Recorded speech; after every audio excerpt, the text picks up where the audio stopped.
High! আজকে আমি তোমাদের সাথে শেয়ার করব কিছু হেলদি অ্যান্ড খুব টেস্টি ব্রেকফাস্ট আইডিয়াস। তো সবার প্রথমে তোমরা যারা ইন্টারমিডিয়েট ফাস্টিং করো আর সারাদিন কিছু খাও না, তারা এই নর্মাল গ্রিন টিটা খেতে পারো হানির সাথে। তারপর একটা হেভি লাঞ্চ নিতে পারো। দেন আছে কর্নফ্লেক্স অ্যান্ড দুধ অ্যান্ড সাথে একটা কলা।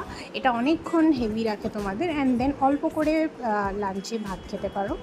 দেন তারপর আসি ব্রেড টোস্ট।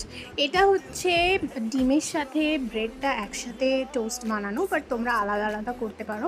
ডিমের পোচ বানিয়ে খেতে পারো বা স্ক্র্যাম্বলড এগস খেতে পারো অ্যান্ড সাথে টোস্ট রাখতে পারো। এটার সাথে ব্রাউন ব্রেডও রাখতে পারো, অ্যাজ পার ইউর চয়েস, তোমরা যেরকম হেলদি পছন্দ করো।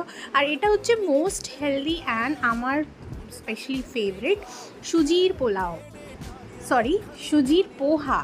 তো এটা একটু জল জল বানানো হয়েছিল, বাট তোমরা ড্রাই বানাতে পারো। নর্মাল পেঁয়াজ, কাঁচা লঙ্কা, সর্ষে আর কারি পাতা ফোড়ন দিয়ে এটা বানানো হয়। এটা খুবই হেলদি।